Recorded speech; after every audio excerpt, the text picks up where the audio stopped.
What's going on, everybody? Welcome into another episode of the Sun Belt Syndicate, the Round Ball Roundup edition, which we know focuses on basketball. We're going to have a little bit of a different show tonight.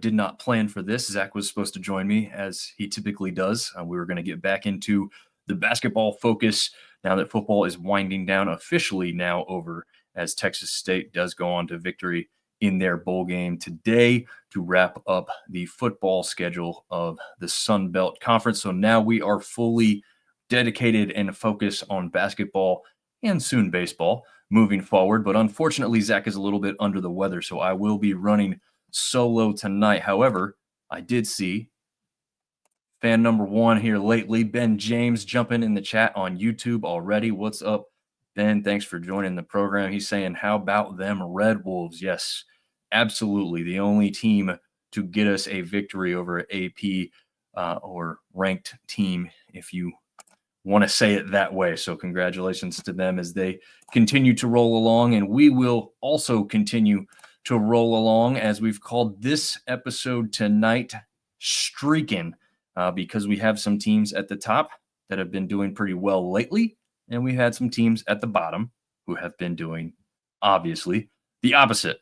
So we are going to touch on what's gone on since we've last seen you, talked to you, or you've heard us while you drive down the road on the audio version. Whatever it is, we're here to help catch you up. And if you want to throw your questions, comments, if you have concerns, I guess you could throw those in the chat as well as we go along here live and see where this stuff takes us. But we'll start off tonight with taking a look at the standings before we get going any further. The Red Wolves, as we mentioned at the start of the show, do start us off with a 2-0 record now in the conference. And that first column there is your conference record, because we will be going by that first and foremost as we go through the rest of the season, now that conference play has started since the last time we were live.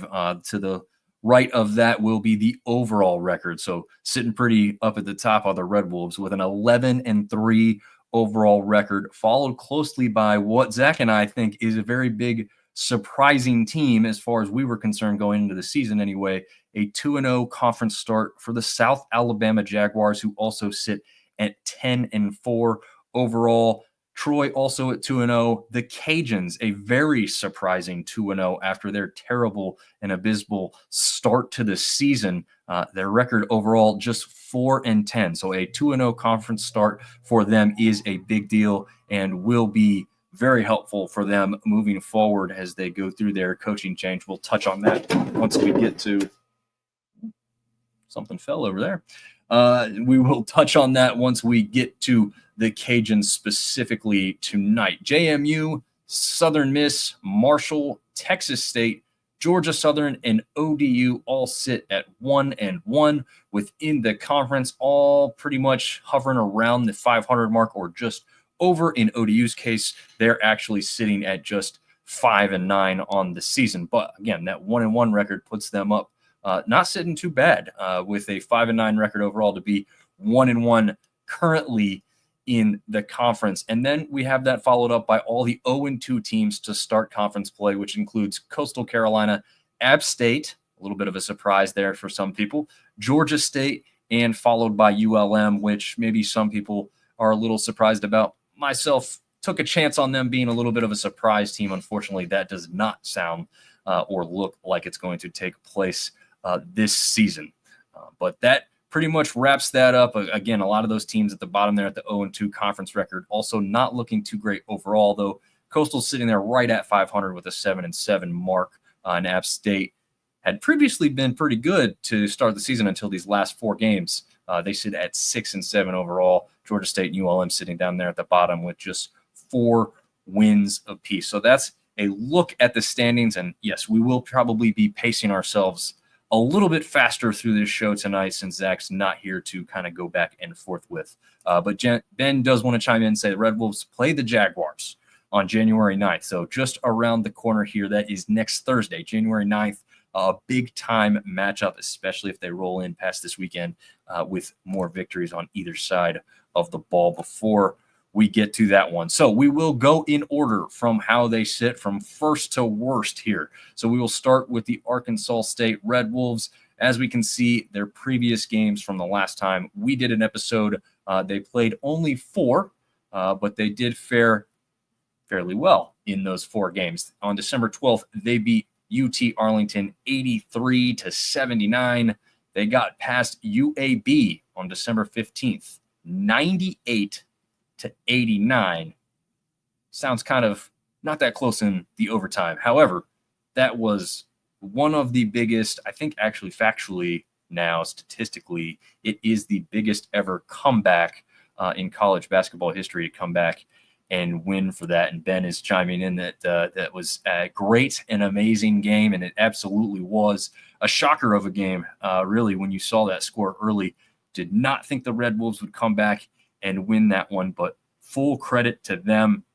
Yes, Ben, they did trail by over 30 points at one point in that game. It looked dead and over. I remember checking in on the score as I was around some family and just said, wow, I was going to try and kind of tune in and check a couple minutes of this out, and I don't think I will. And then, of course, you check Twitter later on and see about this amazing comeback that's taken place, and regret not tuning in.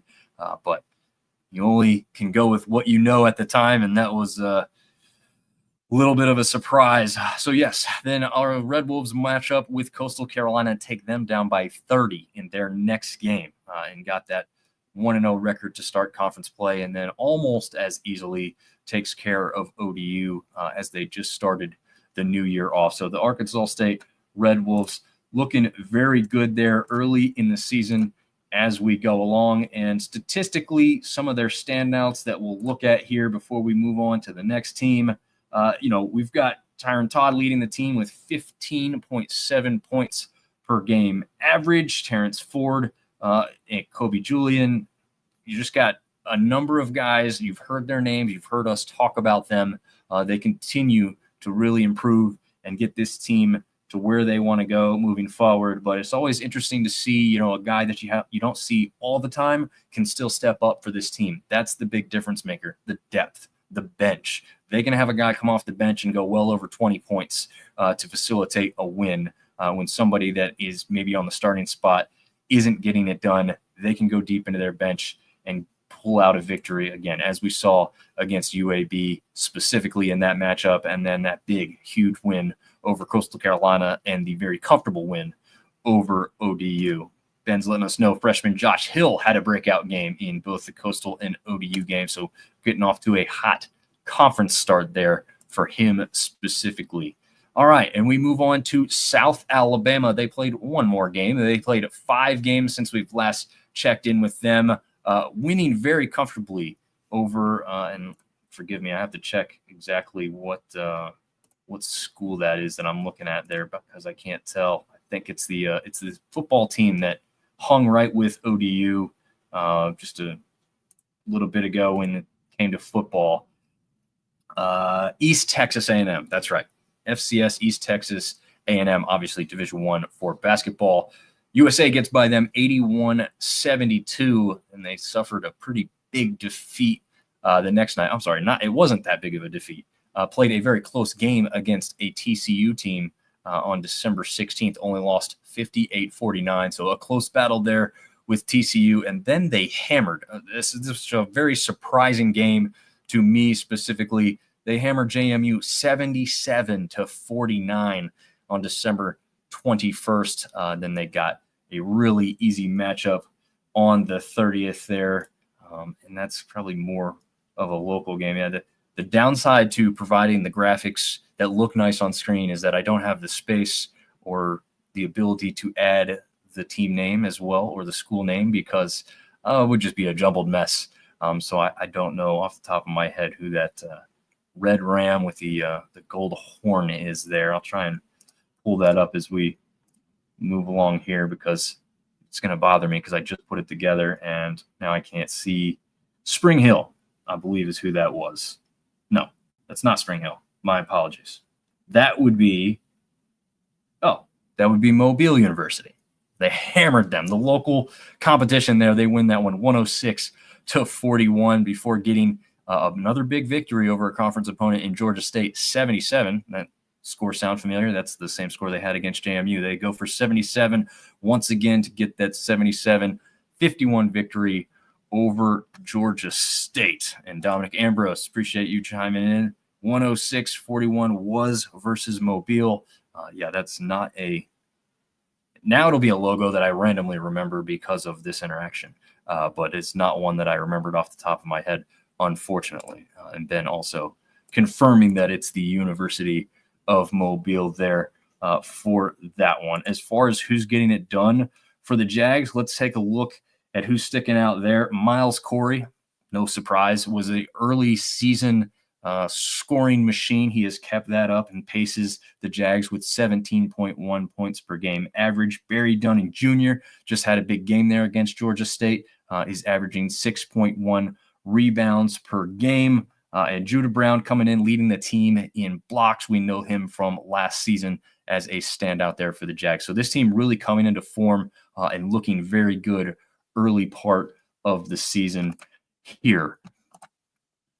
Jumping over to the next team in Troy. This is a team that has obviously routinely won 20 games a season. They look to be in good shape to possibly, very possibly, do that again this year. I know Zach and I both favored them to do so coming in to the season, so no surprise there. They did struggle a little bit in that game against Houston. Houston ranked number 15 in the country overall when that game occurred. However, they did go down by 20 points to them in that one. The next one is Middle Georgia State.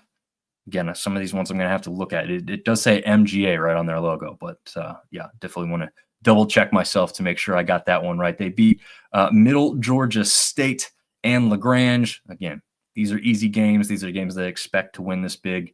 They are taking care of business as they should. Hey, guess what? We had that 77-point output again, this time for Troy over Georgia State. Once again, Georgia State probably not liking that 77 number too much in this early part of the season as they suffered another defeat there to the Trojans. And the Trojans win the battle of who takes the stairs. As for those that don't know, Troy's head coach did coin the phrase possibly a little earlier than Dustin Kearns over at App State, or at least made it a little bit better known before Dustin Kearns over at App State. But the battle for the elevator shaft versus the stairs, because one gets to keep it, one gets to press the button to go up and down instead. But Troy wins that one 69-61 up there in Boone to ruin the start of the new year for the Mountaineers up on the mountain. Statistically, for the Trojans, again, not a whole lot of surprise here about who's standing out and being an obvious contributor early part of the season. Miles Rigsby up there with 12.1 points per game. Thomas Dowd leads in rebounds, and assist is Tayton Connorway. So pretty good team there. Jackson Fields chipping in pretty well. Marcus Rigsby also on that roster. So the Rigsby bros are taking care of business and making these Troy Trojans look like they are well on their way to another chance at 20 wins on the season. They are also currently on a 4-game win streak. I'll touch more on that once we get to Zach's rankings at the end. We'll also touch on some of the Ken Palm stuff as we move forward from here.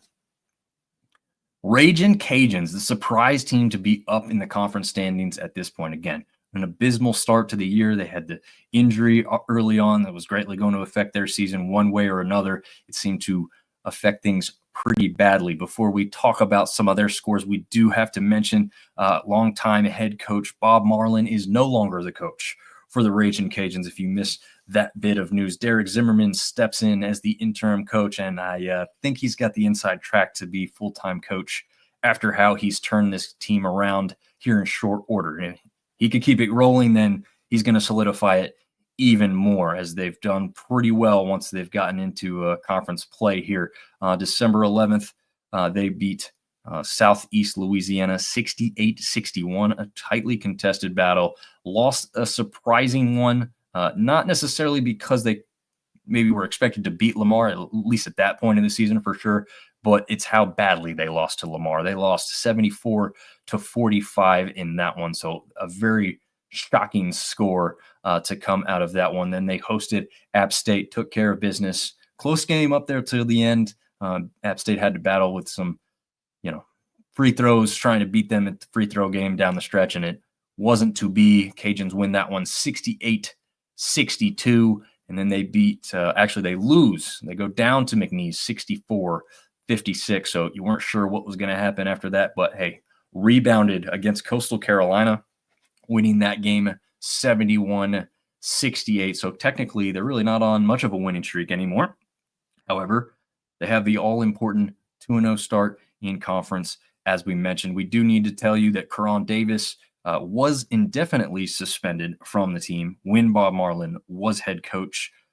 There doesn't seem, at least from what I can find, to be any real update on if that suspension will continue as Bob Marlin had given out, or if Zimmerman will change that, and if he can return to the lineup sooner rather than later.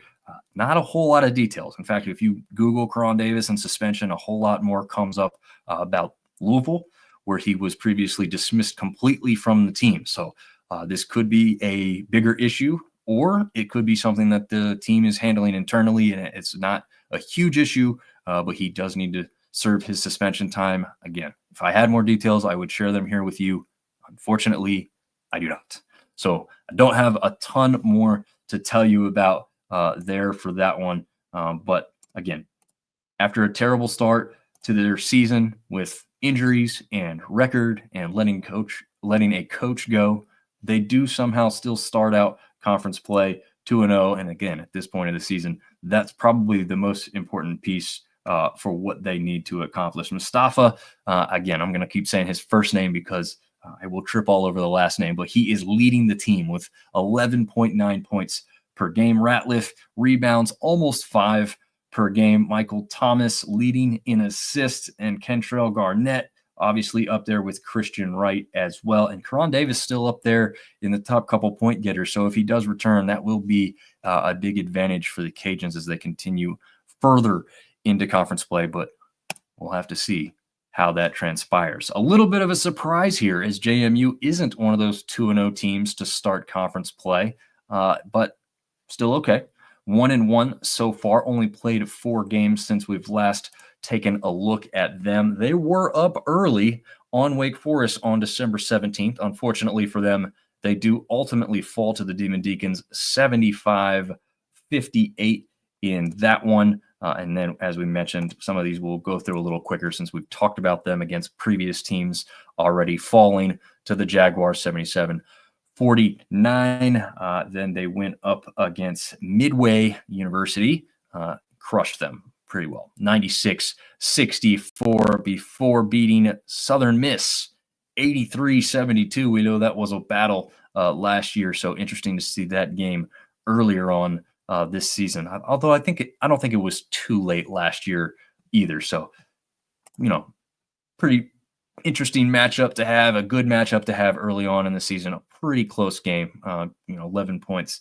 Nothing got too far out of hand in that one for JMU. As far as some of their leaders go, Bryce Lindsey, 13.4 points per game. Rebounds is AJ Smith with 6. Mark Freeman leads an assist with 3.7, but do need to mention his 30-point output in this last game against Southern Miss. If you are following us on X or Twitter, did mention that in the little fast break, I don't know what you want to call it, post, I guess. I tried out a little bit earlier today, just a small snippet within 2 or 3 sentences about each game.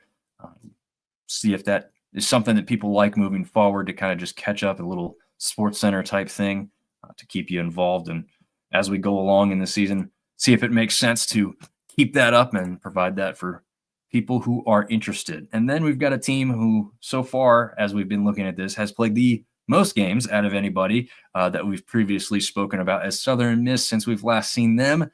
6 games for them in this one. So they have been quite the busy team. But first, before we get into that, Andre Curbelo has made his way back. He was my preseason Sun Belt Player of the Year. I think that's probably I don't know. I guess if he plays significant minutes and scores significant amount of points, which he did in this last game, even with the loss, maybe he could battle his way back up to getting his name involved. But with a suspension and the fact he hasn't played a whole lot here till so lately when he came back to the team, we'll have to see what happens with that. But a phenomenal player. There was a reason I picked him to stick out and be one of the leaders on the Sun Belt courts as we move through the season. So we will see if he can continue his way back to the good graces, I guess, writers and media people who cover the Sun Belt for basketball, and see if he can get back up there to have his name mentioned towards the end of the season. They went down pretty big, though, to Tulane, 86-58. Little bit better there against a ranked Ole Miss team at number 19 when they played that one, losing 77-46. So not close, but again, a little bit better than what they showed there in that Tulane game. They also lose to Lamar, just like Louisiana had. They played that game a lot closer, however, 69-65. Really tight matchup with Marshall. Followed that one, a 2-point victory for the Golden Eagles to get them on their way with a victory in conference play. They followed that one up with a win over William Carey, a little bit closer than I would have expected. Just a 10-point game there, an 80-70 victory for the Eagles of Southern Miss. And then again, that one we've already mentioned there against JMU to kind of round that out.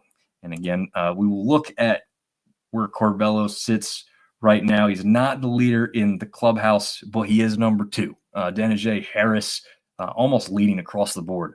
Ridiculous talent who has come back to Southern Miss this season to lead the way so far. 16.4 points per game with a rebound average of 10.1. Obviously, one of the best in the conference as of right now. Alvarez leads in assist at 3.6. He also leads in steals, but blocks. Once again, you're hearing that name, Denijay Harris, and I believe Corbello will get back up there if he continues to stay in the good graces of the team and contain whatever issues, whatever problems he's been having on or off the court, and stick with this team and get them back to the promised land, as I predicted kind of a bounce-back year for Southern Miss before we got this one started. Marshall Thundering Herd have also played 6 games since we've last seen them. On the 11th of December, they went up against Wright State, but lost that one, 88-79. They rebounded on the 14th against Ohio, a big-time rivalry between those two programs, with Marshall winning that one 79-70. And then, again, I'll have to look up this one, as West Virginia Wesleyan is that logo that I don't recognize quite there. It's not a bad looking logo. It's kind of like mountains with a W over top, and it's all orange. It's all right. But Marshall gets the better of them pretty easily by 30 points in that one, 93-63. We talked about that Marshall game against Southern Miss, that 2-point loss for them there. They come down to North Carolina, come close to me while I'm not around, obviously, which is kind of funny. But they come to Burlington, North Carolina to take on the Elon Phoenix, who have been off to a hot start this season. So keep an eye on them as far as bubble teams are concerned, or maybe they take their conference championship. Too early to tell, but they are hot so far this year. So not ultimately surprising to see them fall there to them. However, 73-59, you would have hoped that they could have kept it a little bit better, a little bit closer there. And we know the Marshall faithful has a large fan base in the Triangle area of North Carolina, so probably well represented there in the Elon Phoenix gym. And then they go on and beat Texas State at home 77-71 to help get them back in the win column in the conference, have them sitting at 1-1 thus far. As far as leaders in the clubhouse for the Herd, we have Michael Dawson, 13.2 points per game. Nate Martin, no surprise there to hear that name, leading in rebounds with 7.9 average. Denizé Mingo at 4.8 assists. Dawson again leads in steals, and Obina and Ochili Killen, love saying that name, leads in blocks with almost 2 per game, on that one. So definitely wanted to mention a couple of those things there before we move on to our next team, which would be the Texas State Bobcats. And in the reverse of these two previous teams that we just spoke about, instead of playing 6 games, these guys played half that many. They've only played 3 games since we've last taken a look at them. Unfortunately, falling to Florida Atlantic, the Owls there, as is pretty evident by their logo on the screen in that one, falling 89-80. So close battle against a team who's been pretty good over the last several years, but ultimately not a victory for our Bobcats in that one. Followed that up with another loss to UT Arlington. UT Arlington obviously used to be in this conference, so a couple of teams playing them, not ultimately too surprising. They go down in that one 80-72. And then again, we touched on the game against Marshall already that they lost to get their conference play going there before they had, I guess they had that really early game. I can't remember off the top of my head who they even played, but haven't had another conference game here real close lately. Tyrell Morgan leads the team with 15.2 per game. Joshua O'Garrow with 7 rebounds leads them there, and Caden Gums 4.6 assists per game.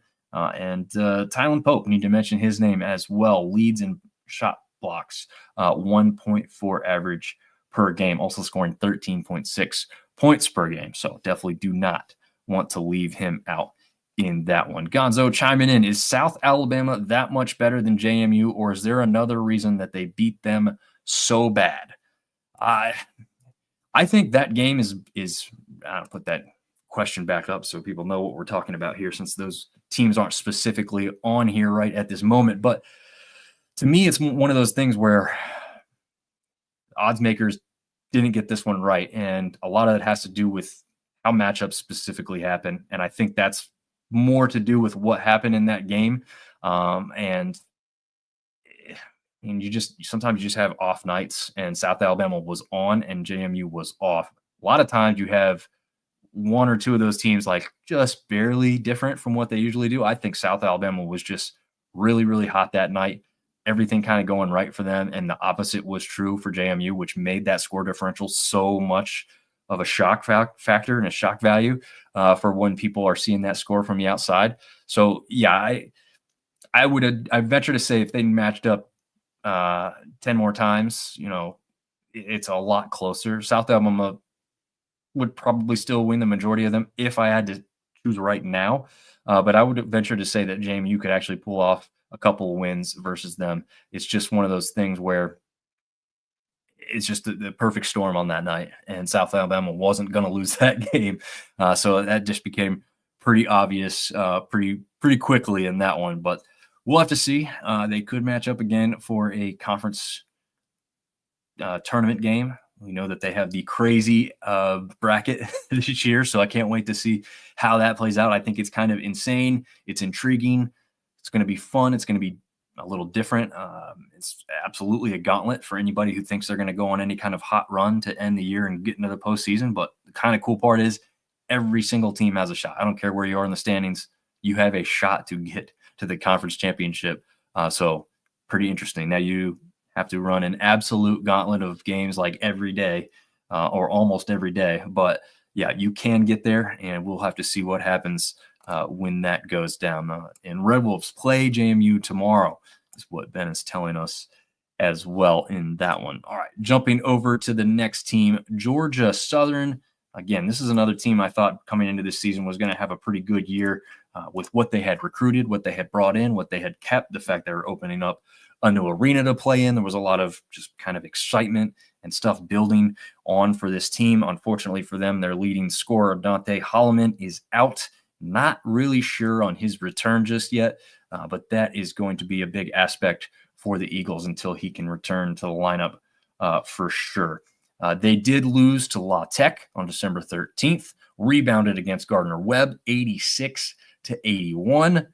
And then the December 21st game against Texas State, they did go down pretty heavily in that one, 83-61.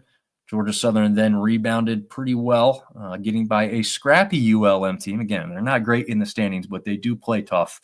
So they got by them 90-82. So 1-1 record for Georgia Southern at this point, coming in after those 2 games there, going the opposite directions. But as far as leaders in the clubhouses are concerned, Gonzo's got another question here. Got a friend playing at Southern Miss. That's how I found you. Great content. Thanks for the answer. Gonzo, really appreciate it, man.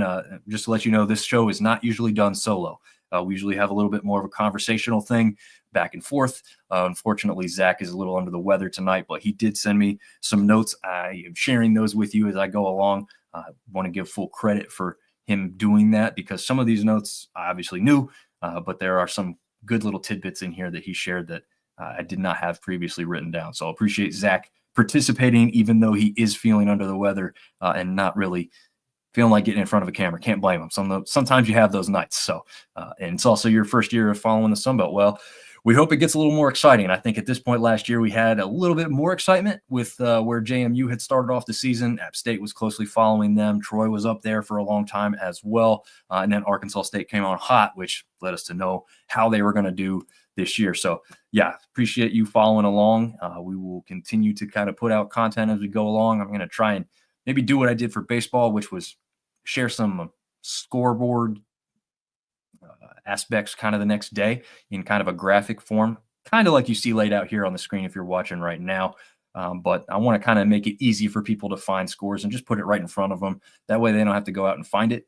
Hopefully that helps people just kind of stay up to date kind of easily in that regard because, you know, let's face it, Sun Belt basketball wasn't always put on SportsCenter or ESPN or your typical local coverage. So hopefully we can help provide that as we continue to move forward on the season. Bradley Douglas has picked up the scoring aspect in Holloman's absence, going for 14.8 points per game. Tyson Brown, a name you need to remember, leading the team in rebounds with just under 5 per game at 4.9 right now. Nakavian White leads in assist, 2.6. Bradley Douglas also leads in steals with almost 2 a game, and Micah Smith averaging just about a block a game. So again, Holloman's been out about half the season, honestly, right now. He's only played 7 games. So kind of crazy to think he's been out that long. He's still technically the leader in points per game at 15.9. But I've listed Douglas as he's been the one that's playing as of late. But if they can get Holloman back, this team is a team to look out for sure, moving forward into conference play as we get deeper and go along even further. A little bit of a surprise here with how they started off this season. Also a new coach there in Mike Jones up there in Norfolk as ODU tries to turn around last season's awful record. Not going all that well overall, but fortunately for them, they're only 1-1 in conference. So they're not too much of a big uphill battle to get over in that regard. So jumping into what the Monarchs have done since we've last seen them, unfortunately fall 75-71 to Northeastern before going to an overtime game and getting by the Warhawks of ULM in OT 80-75. And then after that one, playing Virginia Wesleyan, beating them soundly 82-44. And then, as we mentioned before, Arkansas State hammering them pretty good at 78-59 to start their new year off there for the Monarchs. As far as leaders in the clubhouse for them, Robert Davis, 14.2 points a game. Stephon Walker, 8.3 rebounds per game. Jaden Johnson leads in assist with 4 even per game. Callum Swanton-Roger, one of my preseason picks to be a big defender in this conference, averages 2 blocks per game. So shot blocking machine, just needs to maybe pick up on the rebounds a little bit more from what I thought he may be grabbing down there inside the boards as he's got some of the guys on the team grabbing more than him. Sean Durgordon is their leading rebound. Oh, he's not. I'm sorry. I already said that. Walker is actually the leading rebounder with 8.3, but Durgordon is up there with almost 7 a game. So definitely got some talent, some players on this team. If they can continue to keep those guys together and evolve further into this season, maybe ODU can go on one of those South Alabama-esque or Arkansas State-esque runs towards the end of the season. Gonzo saying, funny enough, another friend of mine was playing baseball at Marshall and found out I was going for Southern Miss and had a little back and forth. If you follow baseball, his name is Kelber Peralta. That's a hell of a great baseball name, Peralta. I love that. Yeah, and now we've got the whole Southern Miss Marshall aspect with football. And if the Sun Belt doesn't make those two teams play on like a Wednesday or Thursday night to make it must-see TV with a great storyline, honestly, the best part too would be if they actually had Marshall host that game, because the interactions with Coach Huff from the fan base, the booing, it's just fun, right? You just have fun with it. I mean, I know there's some real thoughts and feelings there. I'm not disregarding those things, but for outsiders, we just love to see what transpires, what kind of goes on. I would assume that Marshall would really pack the house for a weeknight game if Southern Miss were to come up there for that. So yes, it's also cool that it's translating over to even more sports through friends and everything else. So that's awesome to see, and that's a part of the reason why we do this here as we continue to go along. Coastal Carolina, again, another new head coach there. I got to go see a game of theirs live against Coastal Carolina. It was Coastal Carolina who I went to see when they played against the Campbells, which I had not previously been there. Very impressive facility and a very good game. Coastal was up huge to start with, so it was a little shocking down the stretch, but they did come away with the victory ultimately after a last-second buzzer beater did not go for the Camels. But on December 11th, they won pretty easily versus, and let me make sure, Southern Virginia University. There you go. Southern Virginia Knights, to be exact. 82-57. They also got a victory over NC-A&T, 73-68. Suffered that 30-point loss to Arkansas State. Rebounded nicely with a win over Warner and got that by them 75-53, and then suffered that close loss, unfortunately for them, at home to the Cajuns, 71-68 there in that one. One of the notes from Zach is that Coastal point guard D.A. Houston is expected back relatively soon, possibly even as early as tomorrow for their matchup there. He's played only in one game thus far this season. I know there was maybe a thought process he may have gone against Campbell while I was there, which would have been kind of cool to have been there during his return. Unfortunately, that did not happen, and he was in the sweats the whole time, so we did not see him on the court. One guy I did see on the court and was very impressed with was Rashid Jones, who leads the team currently with 13.9 points per game. Rebounds is led by Denzel Hines at 6.5. That's the High Point transfer who came over to Coastal there in that one. Assist leader is Joshua Mio, I believe actually is how you pronounce that, 2.5 per game. Jones leading in steals and blocks is being led by Noah Amhauser. Tripping all over the names in this one, even though that's the game I went to go see, and Noah was a beast on the inside. Campbell didn't do much to contain him, so he really dominated there, and he's a big man and hard to move out of the way, so Coastal should hopefully lean on him down low to continue into conference play and see what they can get done down the stretch. Again, a little bit of a surprise here with where they were last year to where App State has fallen so far this year. Unfortunately, they had a neutral site game against High Point, closely fought battle, but they go down to that one 65-59 in Greensboro, North Carolina. They follow that one up with that 6-point loss to the Cajuns, as we mentioned previously. Then they go down another close game. They're scoring kind of right there in that mid-60s, low 60s output continuously. They can't get over that 65-point mark. They don't seem to be winning the games, as North Texas also beats them 68-64. Troy also takes care of them 69-61. Again, kind of, I think, mentioned already, a 4-game skid for the Mountaineers here. And unfortunately for them, not necessarily the greatest of opponents to fall to. But the Cajuns getting a little hotter, maybe makes a little sense. Certainly the Troy loss is a little bit understandable. Hopefully you were to get that victory over High Point in North Texas, especially out of conference, to kind of help in that aspect. Miles Tate with a massive output in that game against Troy, but unfortunately not enough, even though he also leads the team with 14.5 points per game. Babron, a 5.5 rebound per game average. Tate also leading in steals and assist, and blocks is led by Luke Wilson with 1.2 per game, but they, quite frankly, just need more scoring output. They have two guys who average over double figures, and that's it. So they need a little bit more from guys like C.J. Huntley, Connors, Dodd, Treadgill.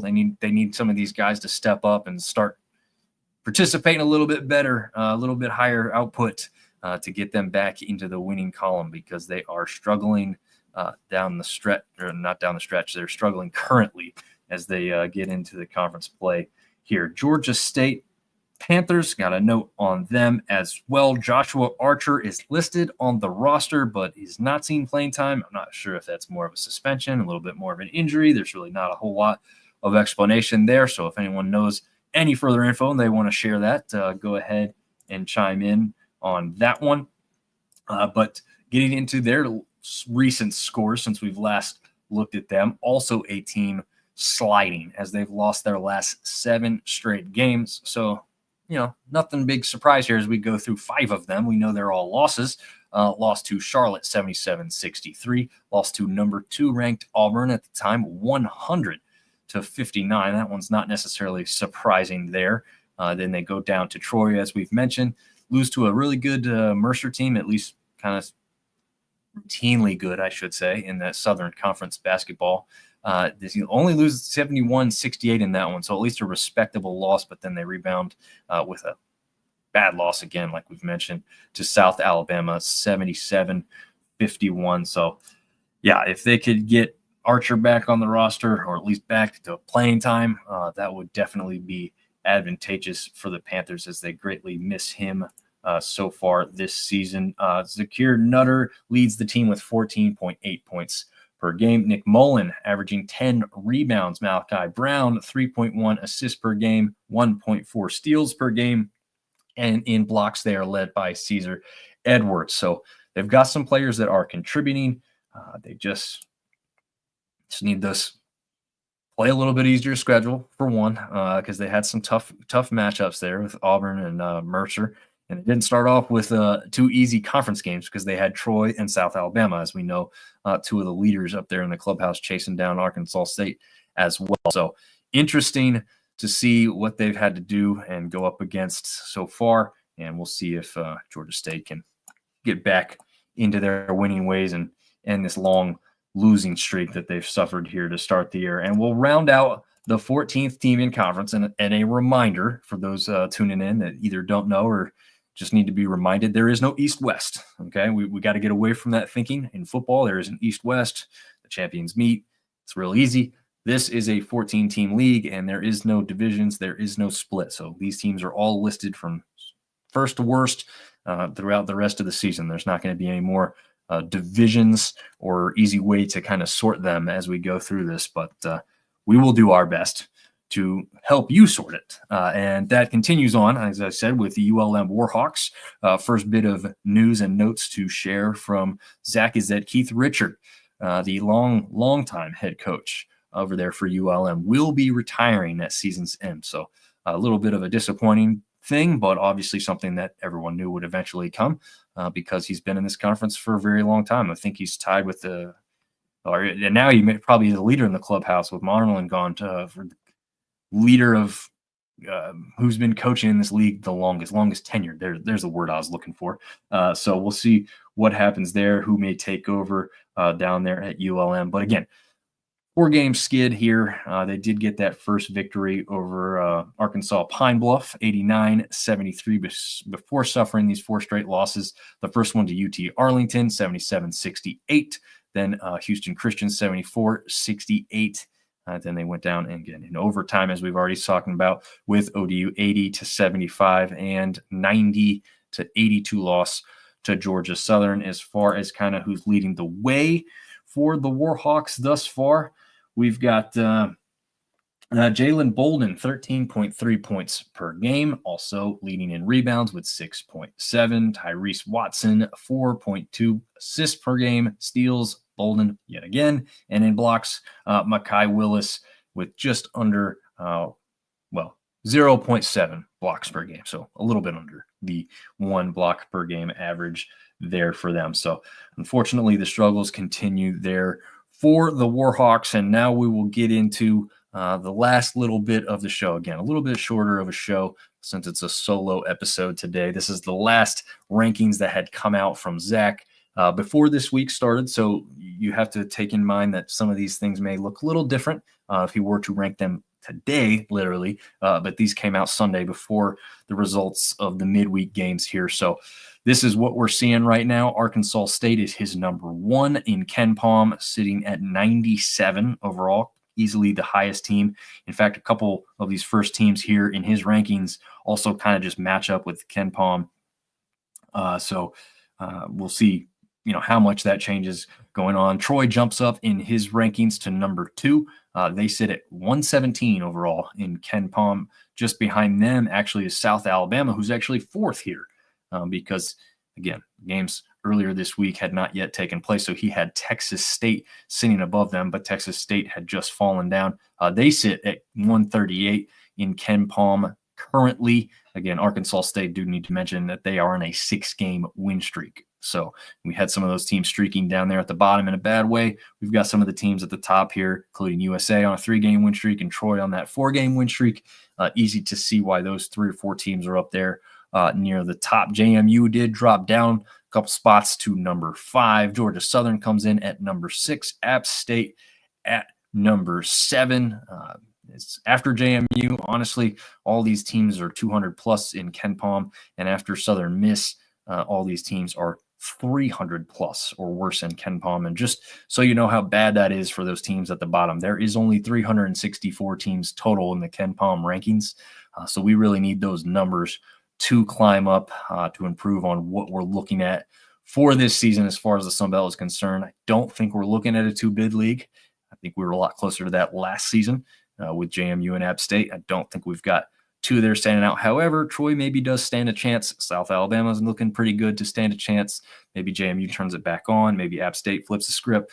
But there's a lot of work to do for those teams that aren't already at the top of the conference and already sitting there with a good record overall to have any kind of shot in any kind of tournament thing. Much too early to really be thinking that route. But I just wanted to mention that because of where some of the things sat last season at this point in time. We were not quite there yet with this season. So we'll have to see how things move along. But I appreciate everybody for tuning in, whether you're watching live, or you're not watching live, but maybe listening live as this phone or tablet or something sits somewhere else and maybe you've got some headphones in. Greatly appreciate it. And if you're tuning into the audio version of this the next day, also greatly appreciate that. Maybe you're checking it out on the way to the game. Again, we'll get back to our regular setup and schedule in this and go back along the way we like to do things. But since we had scheduled this show, I didn't want to cancel it for any reason.